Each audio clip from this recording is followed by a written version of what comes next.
Friends, myself Dr. Sandeep Joshi. Uh, Today we see the another topic of MTH 401's unit number first, that is complex number, and in this topic we see the theorem uh, of this chapter. So there is only one theorem in this chapter, एकच theorem आहे, and that is De Moivre's theorem for rational indices. So statement of that theorem, that De Moivre's theorem, if n is a rational number, then one of the values of cos theta plus I sin theta raised to n is cos of n theta plus I sin of n theta. म्हणजे काय, तर ही जी power आहे n ही खाली उतरते. Okay, that is cos of n theta plus I sin of n theta. Now proof. To prove the theorem we are required to consider the 4 cases. हे theorem आपल्याला 4 केसमध्ये prove करायचं आहे. आता 4 केस कोणत्या कोणत्या, तर ही जी पॉवरची व्हॅल्यू आहे n पॉझिटिव्ह, नंतर n निगेटिव्ह, नंतर n झिरो, आणि मग नंतर n हा रॅशनल नंबर. बरोबर आहे. सो एक एक केस आपण घेत चालूया. So case number first, let n be a positive integer. So in this case we prove the result by mathematical induction. आता मॅथमॅटिकल इंडक्शन हा कन्सेप्ट आपण पाहिलेला आहे. 11वी पासून आपण बघत आलेलो आहे की n इक्वल टू 1 साठी एखादी व्हॅल्यू ट्रू करून घ्यायची, नंतर n इक्वल टू k किंवा m साठी ती मानून घ्यायची, आणि n इक्वल टू k प्लस 1 किंवा m प्लस 1 साठी ती काय करायची, प्रूव्ह करायची. बरोबर आहे. तर अशी ती मॅथमॅटिकल इंडक्शनची जी प्रोसेस आहे ती आपण इथे केस नंबर 1 साठी बघूया. केस नंबर 1 आहे let n be a positive integer. So in this case we prove the result by mathematical induction. आता जे प्रूव्ह करायचं आहे त्याला आपण पी ऑफ एन म्हणतो मॅथमॅटिकल इंडक्शन मध्ये. So let P of n is cos theta plus I sin theta raised to n equal to cos of n theta plus I sin of n theta, where n belongs to n. So step number 1, if n equal to 1, then we have cos theta plus I sin theta raised to 1. आता पॉवरला 1 लिहिला तरी त्याची value काही बदलत नाही. So it is cos theta plus I sin theta. पण आपल्याला power खाली उतरून जर ही स्टेप लिहिता आली तर आपली पहिली स्टेप काय होईल, प्रूव्ह होईल. मग कॉस हा जो 1 आहे हा थीटा मला कसा लिहिता येईल, 1 into theta. So it will be cos of 1 into theta plus i sine 1 into theta, and therefore P of 1 is true. Now step number 2 मध्ये काय, तर पी ऑफ के साठी आपण मानून घ्यायचं. So let us assume that P of k is true. That is suppose cos theta plus i sine theta raise to k equal to cos k theta plus i sine k theta असं आपण मानून घेतलं. आता आपल्याला prove काय करायचं आहे, के plus 1 साठी. So to show that P of k plus 1 is true, so consider cos theta plus I sin theta raised to k plus 1, and that is equal to, आता ह्या पॉवरची मी फोड करतो, that is cos theta plus I sin theta raised to k आणि cos theta plus I sin theta raised to 1. मग k आणि इथे 1 लिहित नाही आपण, so it will be as it is. पण k साठी ट्रू आहे असं आपण मानून घेतलंय. So it will be cos k theta plus I sin k theta, आणि ही term as it is, that is cos theta plus I sin theta, since by induction hypothesis. आता ह्या दोघी मॅट्रिक्सचं दोघी ब्रॅकेटचं मल्टिप्लिकेशन करूया आपण. मल्टिप्लिकेशन केल्यानंतर त्यातला रिअल आणि इमॅजिनरी पार्ट जर वेगळा केला तर ही टर्म तयार होते, cos k theta cos theta minus, आता मायनस का, तर आय इंटू आय म्हणजे आय स्क्वेअर मायनस 1 येतो, minus sine k theta into sine theta plus i, इथं स्पेस नको आहे हां, आता प्रिंटिंग मिस्टेक आहे इथे परत, वहीमध्ये लिहिताना ही जवळ करा term, i into sine k theta cos theta plus cos k theta sine theta. आपले ॲडिशन फॉर्म्युले आपण पाहिलेले आहेत 11वीला, that cos A cos B minus sine A sine B म्हणजे cos of A plus B, आणि sine A cos B plus cos A sine B म्हणजे sine of A plus B. So it will be cos of k theta plus i sine of k theta plus theta. K common काढू बाहेर, so it will be cos of k plus 1 into theta plus i sine k plus 1 into theta. मग बघा angle सगळीकडे काय आला तुमचा, k plus 1 into theta, म्हणजेच P of k plus 1 काय झाली तुमची, ही केस ट्रू झाली. आणि therefore by principle of mathematical induction P of n is true for all n belongs to N, that is cos n theta plus i sine n theta. इथं परत printing mistake आहे, इथं n put up करा. that is cos of n theta plus I sin n theta is one of the values of cos theta plus I sin theta raised to n. Case number 2 he obvious आहे, that is if n equal to 0 then cos theta plus i sine theta raise to 0 equal to anything raise to 0 काय असते, value 1 असते. आणि 1ला मला कसं लिहिता येईल, 0th फॉर्ममध्ये. एन काय, कारण आपला 0 आहे. So it will be cos of 0 into theta plus i sine 0 into theta. आणि आपल्याला माहिती आहे कॉस 0 1 असतो आणि साइन 0 0 असतो. सो कॉस 0 1 म्हणजे आपलं हे ट्रू आहे. पुढे रिझन दिलेलं आहे, since cos of 0 into theta equal to cos 0 that is 1 आणि sine of 0 into theta equal to sine 0 that is equal to 0. And therefore the result is true for n equal to 0. Now case number 3, n will be negative integer. आता n negative घ्यायचा म्हणजे आपल्याला n ची काहीतरी value मानून घेऊ आपण. So suppose it is -m, पण m काय घ्यावं लागेल, पॉझिटिव्ह. कारण m जर निगेटिव्ह घेतला तर हा निगेटिव्ह आणि हा इथला मायनस, निगेटिव्ह निगेटिव्ह परत पॉझिटिव्ह, म्हणजे परत तो केस नंबर 1 कडे चालला जाईल. ओके, त्यामुळे m काय घ्यावं लागेल आपल्याला, positive. And therefore we have cos theta plus I sin theta raised to n equal to cos theta plus I sin theta raised to minus m. Minus m ला जर प्लस करायचं असेल तर त्याला डिनोमिनेटरला आणावं लागेल. So it will B 1 upon cos theta plus 1 plus I sin theta raised to m. आता डिव्हिजनचा आपल्याला फॉर्म्युला माहिती आहे कॉम्प्लेक्स नंबरच्या, की कुठल्याही व्हॅल्यूचं जर डिव्हिजन कॉम्प्लेक्स नंबरमध्ये करायचं असेल तर त्याच्या कॉन्जुगेटने आपल्याला काय करावं लागतं, वर आणि खाली मल्टिप्लाय करावं लागतं. त्याच्या अगोदर m काय तुमचा पॉझिटिव्ह आहे आणि केस नंबर 1 प्रमाणे पॉझिटिव्हसाठी तुमचा डी मूव्हर थेरम काय आहे, ट्रू आहे. त्याच्यामुळे हा m मला मध्ये घेता येईल कारण माझा m काय positive. So it will be cos of m theta plus i sine of m theta. आता याचा कॉन्जुगेट म्हणजे प्लसचा काय होईल, इथे मायनस होईल फक्त. त्याने वर आणि खाली काय करू आपण, मल्टिप्लाय करू. That is cos m theta minus i sine m theta. याने वर आणि खाली बघा इथे मल्टिप्लाय केलंय आणि ही व्हॅल्यू जशीच्या तशी. आता खाली बघा डिनॉमिनेटरला a plus b, a minus b type term आहे, म्हणजेच त्याचा फॉर्म्युला होणार तुमचा a square minus b square. पण मधला जो मायनस आहे तो मायनस आणि हा इथला आय इंटू आय म्हणजे आय स्क्वेअर, तो आय स्क्वेअर पण -1 आणि हा मायनस म्हणजे हा प्लस होऊन जाईल. So it will be cos square m theta plus sine square m theta आणि वरती cos of m theta minus i sine of m theta as it is. आता खालची व्हॅल्यू 1 येणार कारण cos square theta plus sine square थिटाची value काय असते, 1 असते, बरोबर आहे. That is equal to cos of m theta minus i sine of m theta हे ॲज इट इज. आता याला लिहिताना मला माझ्या थेरममध्ये मधलं सिम्बॉल काय स्टेटमेंटचं प्लस आहे आणि माझ्याकडे 11वीला आपण काही ट्रिग्नोमेट्रिक अँगल्सचे फॉर्म्युले बघितले होते. That what is the value of cos of minus theta, what is the value of cos of sine of minus theta, तर ते यूज करायचे. तर कॉस ऑफ मायनस थिटा म्हणजे ऑलवेज कॉस थिटा असतो, इथे मायनस असो का प्लस असो अँगल नेहमी प्लस येतो. मग आता साइन ऑफ मायनस थिटा हा मायनस बाहेर येतो, मायनस साइन थिटा. मग त्याचा यूज करूया आपण.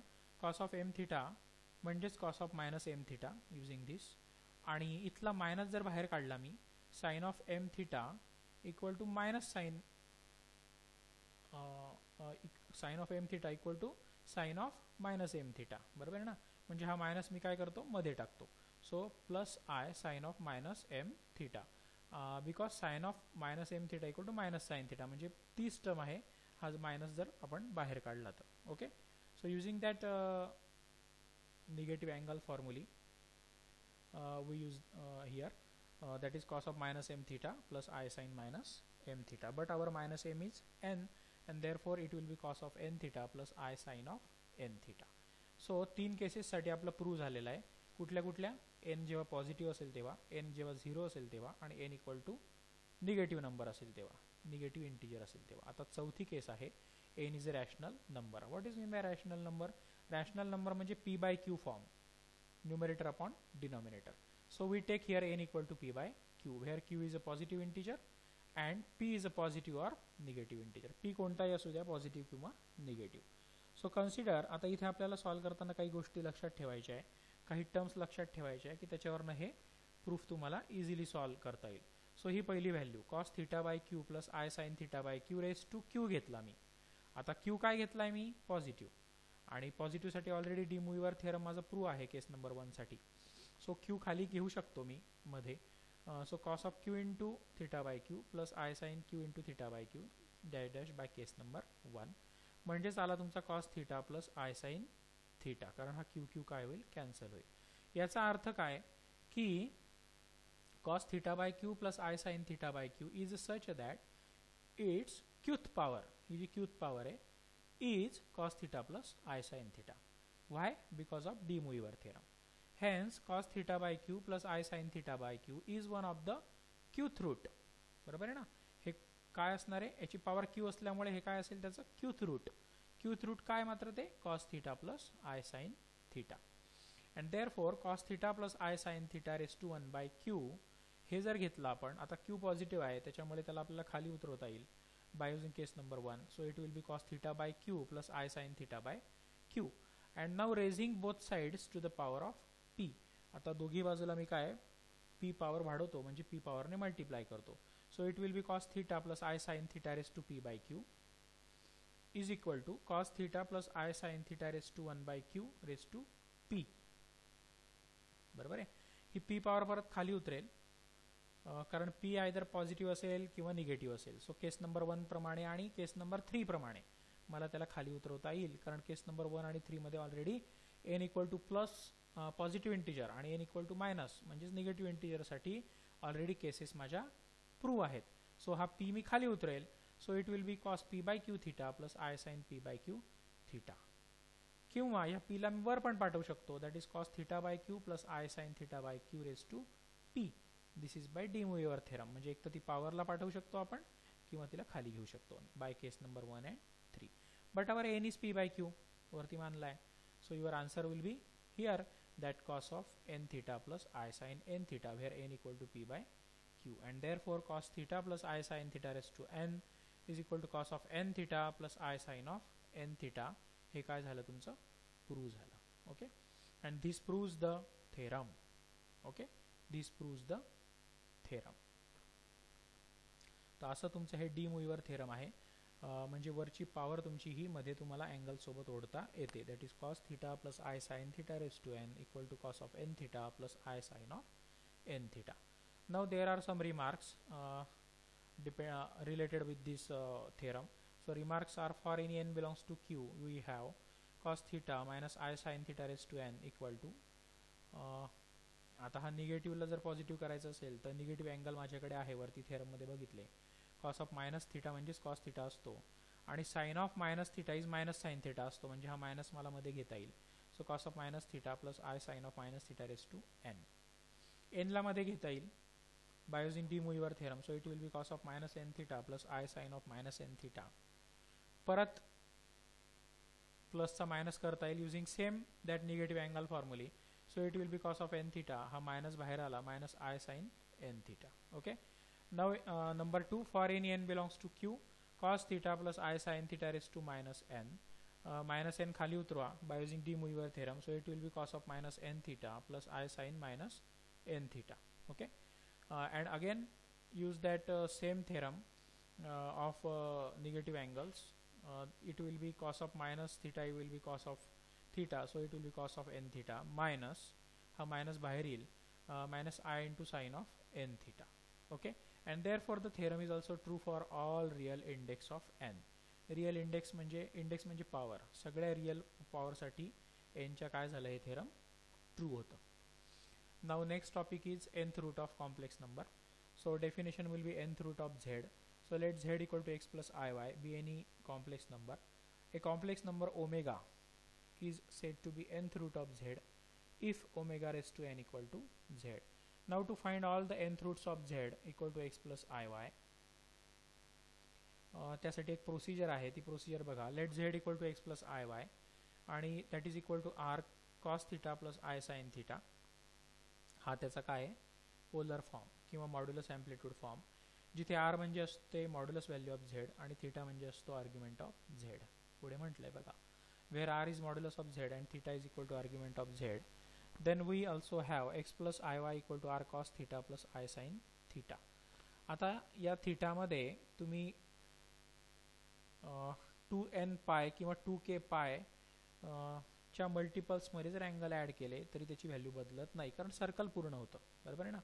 So it will be same, and therefore we write as r cos theta plus 2k pi plus i sine theta plus 2k pi असं आपण लिहू शकतो, कारण त्या अँगलमध्ये काही चेंज होत नाही. And where k value of k will be either 0 plus or minus 1 plus or minus 2 plus or minus 3 dot dot dot, because sine and cosine are the periodic functions of period 2 pi. हे periodic function आहे, म्हणजे 2 पाय नंतर double पाय, 4th पाय, 6 पाय याच्यानंतर त्याच्या व्हॅल्यू सेम येतात, त्यांना म्हणतात periodic functions. Now we have to find nth root of z. For that,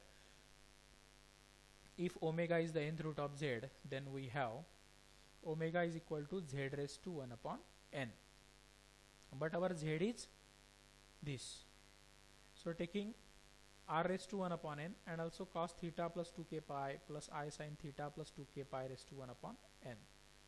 Dash by d mu inverse theory, या 1 upon n ला मी खाली उतरवतो. So it will be r raised to 1 upon n cos of theta plus 2k pi upon n plus I sin theta plus 2k pi upon n. Dash equation number 1. Why this is? Because de Moivre's theorem. And where k will be either 0 plus or minus 1 plus or minus 2 plus or minus 3 dot dot dot dot dot. Here r raised to 1 upon n denotes the nth root of r. Obviously r raised to 1 upon n, जसं route कसं लिहितो आपण, race to 1 by 2 असतो ना, त्याला route म्हणतात. Okay, square route म्हणतात.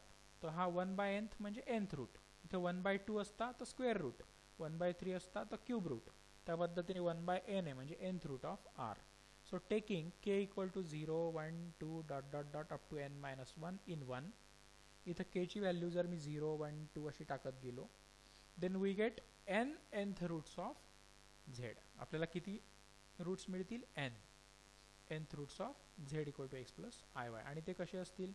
समजा k इक्वल टू 0 टाकला, then it will be omega 0 r raise to 1 upon n cos of theta by n plus i sine theta by n, कारण k काय तुमचा 0 पहिल्या ह्याच्यात. नंतर दुसरा k इक्वल टू 1 टाकला, so it will be omega 1 equal to r raise to 1 upon n cos of theta plus 2 pi upon n plus i sine theta plus 2 pi upon n. नंतर k मी 2 टाकला, तो omega 2 equal to r raise to 1 upon n cos of theta plus 4 pi upon n plus i sine theta plus 4 pi upon n. या पद्धतीने dash मी k ची value n-1 पर्यंत टाकली, then it will be omega n-1 equal to r raise to 1 upon n cos of theta plus 2n-1 pi upon n plus i sine theta plus 2n-1 pi upon n. Dash equation number 2 किंवा system number 2. आणि याच्यावरचे examples मग आपल्या इथे आपण start करूया. एक example बघू आणि बाकीचे मग नेक्स्ट लेक्चरला आपण बघूया. तर एक्झाम्पल्स आता कुठल्या टाईपचे बघावे लागणार आहे आपल्याला? एक तर डी मुईवर थेरमचे, त्यानंतर nth रूट ऑफ युनिटीचे आणि ॲप्लिकेशन्स ऑफ डी मुईवर थेरमचे, असे 3 टाईपचे एक्झाम्पल आपण पुढे बघणार आहोत. त्यासाठी अगोदर एक पहिलं एक्झाम्पल आपण इथे बघूया. So illustrative example number 1. Simplify using de Moivre's theorem the expression cos 2 theta minus I sin 2 theta raised to 7, cos 3 theta plus I sin 3 theta raised to minus 5, cos of 4 theta plus I sin 4 theta raised to 12, cos 5 theta minus I sin 5 theta raised to minus 6. आता सुरुवातीला काय करू? D मुईवर theorem प्रमाणे या सगळ्या power आपण मध्ये घेऊन टाकू आणि एकसारखे बनवू, कारण काही मायनस आहे तर काही प्लस आहे. So cos 2 theta minus I sin 2 theta याला कसं लिहिता येईल मला पॉझिटिव्ह मध्ये? तर using that negative angle formula it will be cos of minus 2 theta plus I sin minus 2 theta. बरोबर आहे. पण याची पॉवर काय? 7. 7ला जर खाली उतरवलं तर कसं तयार करता येईल ते नंतर इथे लिहिणार आहोत आपण. पहिले आपण यांचं काय करूया, सगळं सेम करून घेऊया. So it will be cos theta plus I sin theta raise to minus 2. आता जसा अँगल खाली उतरवता येतो डी मुईवर थेरम प्रमाणे तो तसा वर पण टाकता येतो. हा -2 मी वर टाकला. नंतर इथे काय येईल? cos 3 theta plus I sin theta sin 3 theta, तर 3 वरती जाईल. It is again cos theta plus I sin theta raise to 3. नंतर इथे 4 वर जाईल बघा, cos theta plus I sin theta raise to 4. आणि इथे पहिले त्याला प्लस मध्ये करून घेऊया. It will be cos of -5 theta plus I sin -5 theta. बरोबर आहे. आणि मग -5 वर जाईल. So cos theta plus I sin theta raise to -5. म्हणजे आता सगळे तुमचे तयार झाले cos theta plus I sin theta या फॉर्ममध्ये. आता वरच्या अँगलने आणि ह्या तुमच्या वरच्या इंडेक्सने आणि या इथल्या इंडेक्सने किंवा पॉवरने तुम्ही मल्टिप्लाय करत चला. तर इथे 7 आहे, 7 गुणिला -2 म्हणजे -14. नंतर -5 गुणिले 3 म्हणजे -15 हे पहा. नंतर 12 गुणिले 4 म्हणजे 12 चौक 48 आणि हा -6 गुणिले -5 मायनस मायनस प्लस म्हणजे 6 पंचे 30. नंतर ह्या खालच्या टर्म्स सगळ्या सारख्या आहेत, म्हणजे पॉवरची काय होईल, फक्त वरती गेल्यावर सबट्रॅक्शन होईल. म्हणजे cos theta plus i sine theta हा बेस सारखा राहील. वरती येणार तुमची -14 -15 -48 -30, कारण या दोघी पॉवर वर गेल्यावर काय होतील, मायनस होतील. मग या सगळ्यांची बेरीज केली तर -107. -107 पॉवर मला बाय युजिंग डी मुईवर थेरम प्रमाणे खाली उतरवता येईल. So it will be cos of -107 theta plus I sin -107 theta, and use again our minus angle formulate. So it will be cos of 107 theta. इथला मायनस बाहेर आला, -I sin of 107 theta. So this is the example of de Moivre theorem. So in our next lecture we start with the new examples related with the de Moivre theorem and also nth root of unity, and also see the applications of de Moivre's theorem in our next lecture. So we meet in our next lecture. Till now we stop here. Thank you.